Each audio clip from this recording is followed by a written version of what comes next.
Looking back now, all these years later, it still makes my heart race.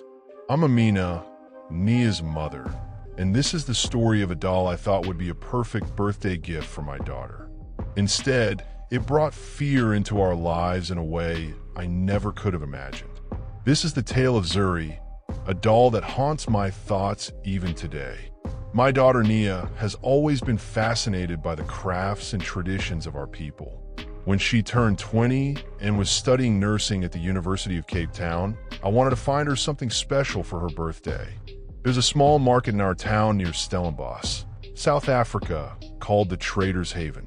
It's a dusty, lively place filled with carved masks, woven baskets, and handmade trinkets. That's where I found Zuri, a small doll made of wood and cloth, with beads woven into her hair and a dress of bright, patterned fabric. Her eyes were painted with care, and she had a calm, almost knowing smile. I thought Nia would love her, a piece of our culture to keep her grounded in the city. When I gave Zuri to Nia, her face lit up. "Mama, she's beautiful," she said. "She feels like she carries a story." Nia took the doll to her cramped flat in Cape Town, where she lived with her best friend Lorado. Their friend Tabo often stopped by too. I thought the doll would just be a sweet reminder of home, but it was the start of something none of us could have predicted. A few weeks later, Nia called me, chuckling nervously. She said Zuri seemed to move on her own. One morning, she found the doll on the kitchen counter when she swore she'd left it on her bedside table. Another time, Zuri was lying on the floor by the door, as if she'd been knocked over, but no one had touched her. I laughed it off and said, "Maybe Lorado's teasing you." But I felt a knot in my stomach. Nia and Lorado were practical girls, but Tabo, who I'd chat with sometimes, didn't like the doll at all. Auntie Amina, he'd say, "That doll feels wrong, like it's got eyes that see too much." I told him he was letting his imagination run wild, but now I wish I'd listened. One evening, Nia called, and her voice was trembling. "Mama, Zuri's doing things that don't make sense," she said. She told me small things in the flat were shifting for no reason. Nia's textbooks would slide off her desk, cups in the kitchen would end up on the wrong shelf, and once, Lorado's phone charger was found tangled in Zuri's beaded hair. Worse, they started finding scraps of paper around the flat, with shaky, uneven writing that looked like a child's. The note said things like, "Don't leave me, Tabo needs help," or "I'm scared." Nia said they thought Tabo was pranking them first, but when they showed him the notes, he looked terrified and said he'd never touch the doll. I told Nia maybe it was time to bring Zuri back home, but she said, "Mama, I don't want to make a big deal out of it. It's probably nothing." Then came the day Nia called me, her voice breaking. She said she'd come back from a hospital shift and found Zuri on her bed, even though she was sure she'd tucked her into a drawer that morning. The doll's cloth dress was stained with dark reddish-brown spots, like dry blood. Nia said when she lifted Zuri, the stains felt damp, as if the liquid was coming from inside the doll. She was so scared she could barely speak. I told her to burn the doll right away, but Nia said she didn't know why, but she felt like she couldn't destroy it. Lorado agreed to keep Zuri, but Tabo was furious, saying they were inviting trouble. After that, Nia and Lorado wrapped Zuri in a cloth and locked her in a tin box under Nia's bed, but it didn't stop anything. One night, Tabo stayed over at their flat. The next morning, he called me, sounding like he'd seen a ghost. He said he woke up in the middle of the night, unable to move, like his body was pinned to the couch. Then he saw Zuri, who was supposed to be locked away, standing on the floor by his feet. He said the doll started inching toward him, her wooden arms twitching, until she was on his chest, her painted eyes staring into his. Tabo said he felt a pressure on his throat, like he couldn't breathe, and then everything went dark. He woke up on the floor, gasping. He didn't know if it was a dream or real, but he swore Zuri wasn't just a doll. The next day, while Nia was at the hospital, Tabo and Lorado were alone in the flat. Tabo told me they heard scratching sounds from Nia's room, like something was scraping the floorboards. Lorado thought it might be rats, but Tabo said, "It's that doll." They went to Nia's room and found Zuri, not under the bed, but propped against the wall, her head tilted like she was watching them. Tabo said he stepped closer, but suddenly his legs gave out, and a burning pain shot through his stomach. When he lifted his shirt, he saw marks on his skin, for deep scratches in a jagged pattern, like something had clawed him. Lorado screamed and dragged him out. When Nia called me about it, I was frantic. I told her they couldn't ignore this anymore.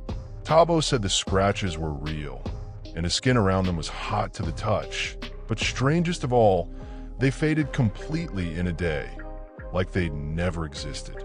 Nia said they were all too scared to pretend Zuri was harmless. We live in a place where stories of spirits and ancestors are part of life, but we didn't know anyone who could handle something like this.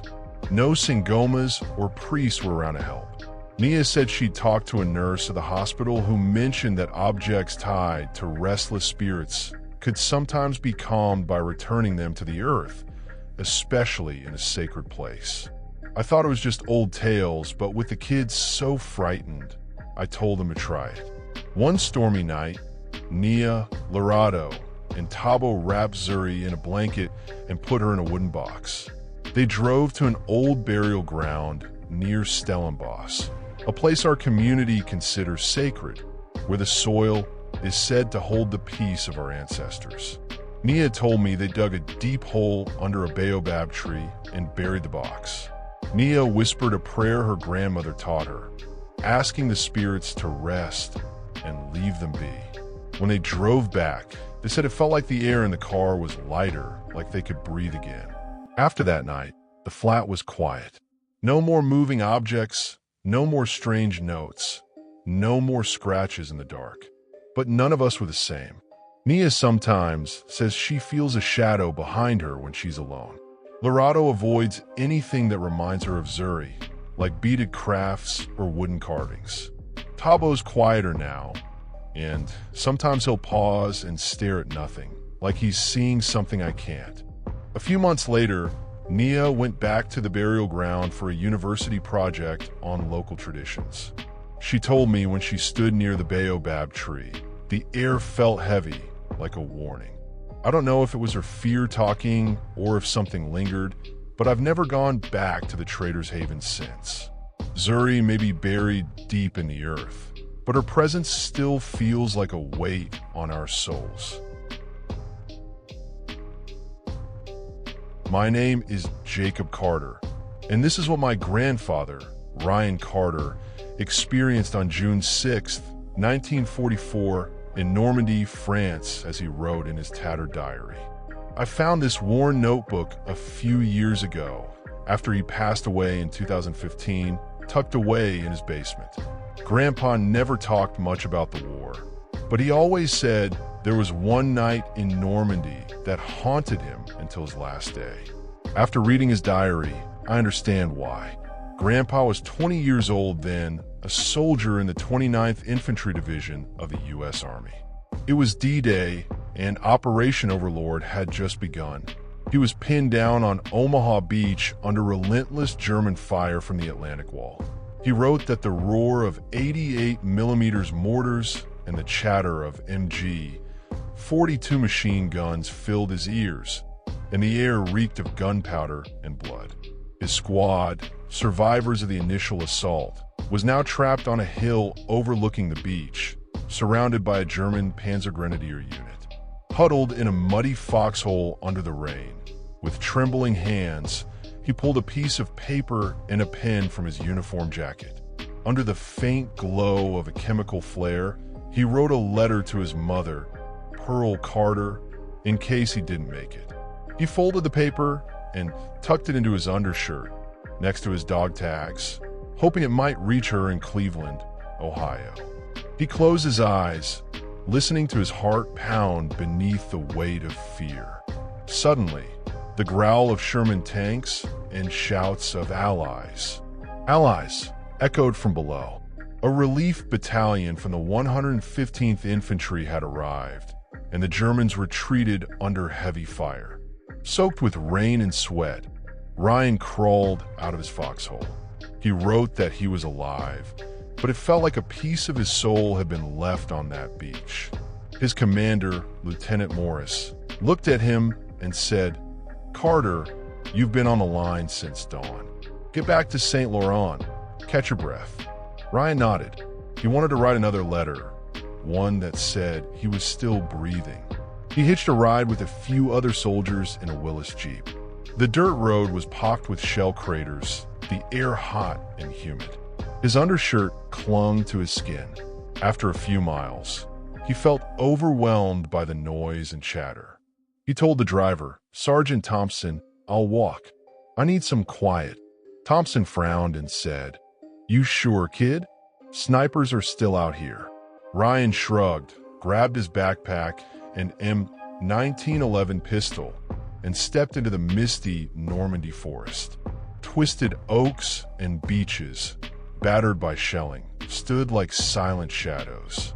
The wind whispered through their broken branches, an eerie murmur. He wrote that after an hour of walking, a massive, ruined structure loomed through the fog. An old hospital, likely pre-war, with cracked stone walls and empty windows staring like lifeless eyes. A rusted sign by the entrance read, "Hospital St. Marie." Curiosity and exhaustion drew him closer. He thought he might find a dry corner to rest. He readied his M1911 and approached the rusted iron door. When he pushed it, it creaked open with a groan, like a wounded animal. Inside, the stench of decay and blood hit him hard. Dark hallways were littered with rusted beds, grimy sheets, and shattered glass. He moved cautiously, his boots echoing on broken tiles. Moonlight spilled through smashed windows, casting ghostly shadows on the walls. He explored the rooms. One was filled with broken vials of medicine.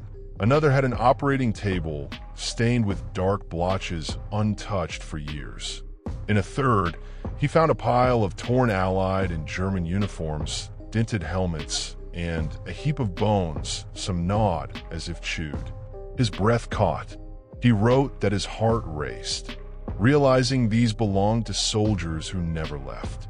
He stumbled back, pulse pounding, when a blood-curdling scream shattered the silence. It wasn't human, a mix of a predator's roar and a deep, guttural wail from some unholy depth. Ryan froze, his M1911 raised, his hands shaking. He wrote that his heart felt like it would burst. He edged toward the sound, each step sinking like he was wading through a swamp. In the hallway, a shadow flickered on the wall, tall and unnatural. He spun, but there was nothing, just cracked plaster and cobwebs. Another scream, louder, came from upstairs, so piercing it made his ears ring. His legs wanted to run, but something, soldier's pride or madness, pulled him to the stairs. The wooden staircase groaned under his weight, each step swallowed by darkness. Upstairs, the stench of rot grew thicker, like meat left to spoil for days. The hallway was pitch black, save for a faint red glow pulsing from a distant room. A cracked mirror on the wall caught his eye. For a moment, in the moonlight, he saw a tall shape behind him, its eyes glowing like embers. He turned, but the hallway was empty. His heart was hammering. Then, a warm drop of blood dripped from the ceiling onto his undershirt. He looked up, and his breath stopped. The ceiling was covered in dark, sticky stains, as if some black, viscous liquid was seeping through the wood. Another scream, so close it felt like it was inside his skull, tore through the silence. He turned, his M1911 trembling in his hands, and that's when he saw it, a creature stepping out of the shadows. It was almost human, but its gray, shriveled skin clung to its bones like a mummy's. Its eyes burned red, and jagged, crooked teeth jutted from its maw. Before he could fire, the creature let out a scream that ripped at his soul and lunged with terrifying speed, slamming him to the ground. He wrote that he fought, but its icy claws tightened around his throat like an iron vice. His M1911 slipped from his hand, lost in the dark. The last thing he recorded was the creature's ravenous eyes, hungry to devour everything. The diary ends there, just a dry bloodstain on the page. Grandpa never told us how he escaped that hospital. All I know is that until he died, whenever Normandy came up, he'd go quiet and stare into the distance. Once, when I was a kid, he said he saw something during the war scarier than any bullet or mortar. Now that I've read his diary, I think whatever that thing was took a piece of him with it. If you ever find yourself in Normandy, stay away from the old war hospitals. Something's still waiting in there.